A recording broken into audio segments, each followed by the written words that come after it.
Shalom Bapak Ibu semuanya, kembali bertemu saya Yosafat di Renungan Tengah Minggu hari ini. Saya di sini akan sedikit memberikan renungan firman Tuhan yang terambil dalam Lukas 18 ayat 18 sampai 27, di mana saya akan coba bacakan di perikop singkat ini. Ada seorang judulnya adalah orang kaya yang sukar masuk kerajaan Allah. Ini judul dari perikop yang ada di Alkitab. Saya bacakan. Ada seorang pemimpin bertanya kepada Yesus, katanya, "Guru yang baik, apa yang harus aku perbuat untuk memperoleh hidup yang kekal?" Jawab Yesus, "Mengapa kau katakan aku baik? Tak seorang pun yang baik selain daripada Allah saja. Engkau tentu mengetahui segala perintah Allah. Jangan berzina, jangan membunuh, jangan mencuri, jangan mengucap transaksi dusta, hormatilah ayah dan ibumu." Kata orang itu, "Semuanya itu telah kuturuti sejak masa mudaku." Mendengar itu Yesus berkata kepadanya, "Masih tinggal satu hal lagi yang kau lakukan. Jualah segala yang kau miliki dan bagi-bagikanlah itu kepada orang-orang miskin, maka engkau akan beroleh harta di sorga. Kemudian datanglah kemari dan ikutlah aku." Ketika orang itu mendengar perkataan itu, ia menjadi amat sedih sebab ia sangat kaya. Lalu Yesus memandang dia dan berkata, "Alangkah sukarnya orang yang beruang masuk ke dalam kerajaan Allah. Sebab lebih mudah seekor unta masuk melalui lubang jarum daripada seorang yang kaya masuk ke dalam kerajaan Allah." Dan mereka yang mendengar itu berkata, "Jika demikian, siapakah yang dapat diselamatkan?" Kata Yesus, "Apa yang tidak mungkin bagi manusia mungkin bagi Allah." Ini adalah sebuah sesuatu yang menarik Bapak Ibu menurut saya. Karena kalau saya melihat ini adalah percakapan antara seorang pemimpin dengan Yesus. Dimana kalau kita melihat ini ada di ayat 18 dijelaskan ini seorang pemimpin. Banyak penafsir yang mengatakan berbagai macam kemungkinan besar siapa pemimpin tersebut. Sehingga salah satunya mungkin adalah orang pemimpin agama atau kalangan aristokrat. Yang kedua adalah salah satu pemimpin wilayah, gitu kan. Ini adalah yang menjadi perenungan kita. Tapi kalau kita lihat kembali Bapak Ibu semuanya, ada beberapa pertanyaan kadang-kadang ketika kita bisa membaca hal ini. Pertanyaan pertama yang perlu kita kadang-kadang saya sendiri mencoba merenungkannya adalah, kalau dilihat apakah perkataan Yesus ini membuat orang kaya ini bukannya bisa menjadi tambah miskin, bukan dari kaya menjadi orang miskin kan? Ya kan, ketika Yesus menjual. Terus atau yang kedua, apakah seorang yang kaya bisa tetap mengikuti Yesus walaupun dia memiliki kekayaan? Itu adalah kadang-kadang yang menjadi pertanyaan dalam pikiran saya ketika saya melihat dulu mengenai perikop ini. Tapi kalau kita kembali lagi bahwa di sini adalah seorang pemimpin tadi itu sangat kaya. Karena kalau kita lihat bahwa ini adalah berbicara mengenai orang kaya yang bertanya, gitu kan. Dia bertanya kepada Yesus, bagaimana, apa yang harus dilakukan untuk dapat hidup yang kekal. Nah, Yesus dengan gampang menjawab, ya tadi kita lakukan hukum Taurat. Dan orang pemimpin tersebut menjawab dengan sangat simpel bahwa dia sudah melakukan. Saya yakin bahwa dia adalah orang-orang Yahudi yang sudah melaksanakan hukum Taurat dari masa mudanya, gitu kan, sudah mengikuti ritual-ritual tertentu. Sehingga ini yang perlu kita lihat bahwa ini adalah sesuatu hal yang menarik Bapak Ibu semua. Karena kalau kita lihat sendiri Bapak Ibu, di zaman kerajaan Romawi ini kan, Yesus hidup di zaman kerajaan Romawi, bahwa sebetulnya ada 7 macam kelompok orang yang bisa dilihat dari sisi kekayaan atau kekuatannya ya. Satu adalah elit kerajaan. Nah, orang di zaman Romawi, orang tingkatannya paling tinggi adalah elit kerajaan. Ini hanya terdiri 0,4% dari jumlah penduduk yang ada. Yang kedua adalah pemimpin regional. Pemimpin regional atau pemimpin daerah itu jumlahnya 1% Bapak Ibu semua. Yang ketiga adalah elit kota, adalah orang-orang kaya yang tinggal di kota. Ini hanya 1,76% Bapak Ibu semua. Yang keempat adalah orang yang kelas menengah 7%, dan kelima adalah orang yang hidupnya stabil secara ekonomi 22%, dan yang keenam adalah orang yang sifatnya rata-rata 40%, dan di bawah rata-rata 28%. Nah, kalau kita lihat di poin 1, orang elit kerajaan, pemimpin regional, dan elit kota adalah orang-orang yang bisa disebut sebagai orang kaya Bapak Ibu semua. Dan yang kedua adalah level 6 dan 7 itu adalah orang-orang miskin. Jadi kayak misalnya level 7, orang di bawah rata-rata, itu adalah berbicara mengenai orang yang seperti janda, orang yang minta-minta. Itu biasanya dikelompokkan di nomor 7 atau 28% dari jumlah total populasi yang ada di saat itu zaman kerajaan Romawi.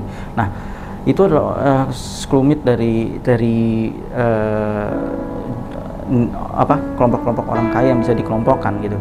Nah, kalau kita tahu sendiri bahwa sebetulnya Yesus ini bertanya kepada pemimpin ini sebagai bentuk protes supaya bahwa orang kaya itu bisa berbicara kepada teman-teman yang lain bahwa ada ketidakadilan dalam sistem ekonomi di Romawi, Bapak Ibu semuanya.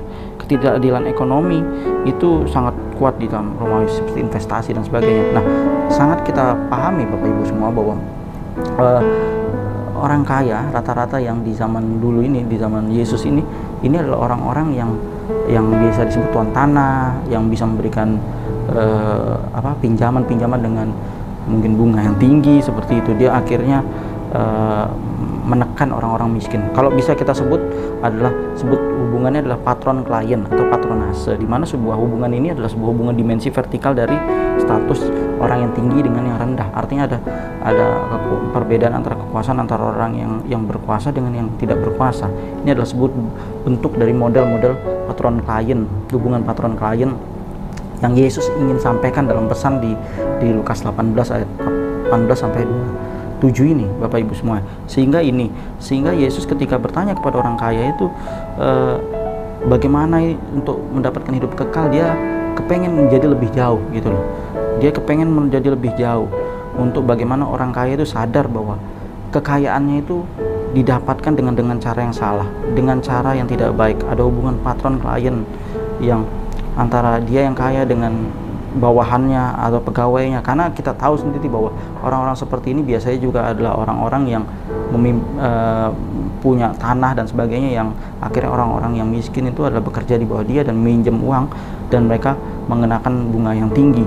Artinya ini yang ditentang. Mereka sudah menikmati kehidupan yang begitu tinggi. Ini yang perlu Tuhan Yesus sangat tidak menyetujui dengan kehidupan orang tersebut, di mana dalam bentuk hubungan patron klien adalah orang ini harus hidup dalam kebenaran firman Tuhan, di mana dia harus juga membantu orang-orang tersebut.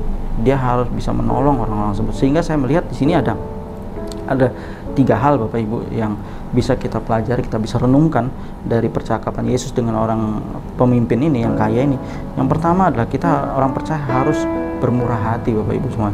Jadi ketika elit-elit ini begitu kaya, yang ditekankan Yesus adalah mengenai bagaimana dia sudah menggapai kekayaan yang begitu luar biasa, terjadi ketimpangan yang begitu besar dengan cara yang tidak baik, tapi dia tidak bermurah hati. Dia harus bermurah hati. Jadi orang percaya harus bermurah hati, Bapak Ibu. Yang kedua adalah orang percaya harus mendapatkan segala sesuatu dengan cara yang jujur dan baik. Artinya dia sebetulnya Tuhan Yesus sangat menekankan bahwa orang kaya ini, kalau kamu menjadi orang kaya, jangan mengikuti cara-cara yang ada di sistem kerajaan Romawi yang sudah begitu tidak adil dalam pembagian kekuasaannya, tidak adil dalam pembagian keuangannya dan sebagainya, yang membuat yang miskin semakin miskin, yang kaya semakin kaya. Inilah, jadi ketika dia mendapatkan sesuatu harus dengan jujur dan baik. Yang ketiga adalah orang percaya tidak boleh melakukan eksploitasi dalam kekuasaannya. Nah, orang kaya ini diperhadapkan bahwa ketika dia punya tuan tanah dan ketika dia punya anak buah, dia tidak boleh mengeksploitasi kekuasaannya dengan luar biasa.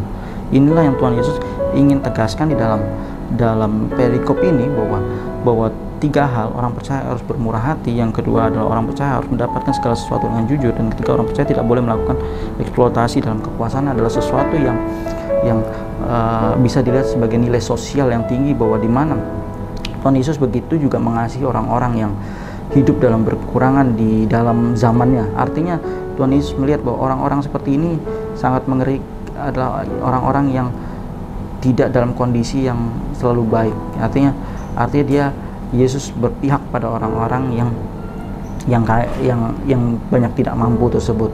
Inilah yang Tuhan Yesus ingin tekankan, bahwa dia harus hidup dalam kebenaran yang lebih baik. Dia harus hidup dalam kemurahan hati yang lebih baik lagi. Dia harus mendapatkan kekayaannya atau mendapatkan segala sesuatunya dengan cara yang jujur dan benar. Ini yang Tuhan Yesus tekankan, bahwa dia harus menjadi lebih baik gitu. Karena ini adalah hal-hal yang Tuhan inginkan, bahwa orang miskin terlalu banyak. Karena di zaman dia lebih mayoritas adalah orang-orang yang tidak mampu, yang tidak bisa keluar. Nah, yang sudah tersistem, dia berharap bahwa orang-orang ini bisa mengubah sistem yang ada. Paling tidak dia sebagai pribadi, mulai dari dia, supaya itu bisa menjadi pembelajaran bagi hidup dia bahwa Tuhan tidak hanya ingin meminta bahwa ketika kamu memberi, kamu tidak dapat balasan. Bahkan di sini Yesus kan berbicara bahwa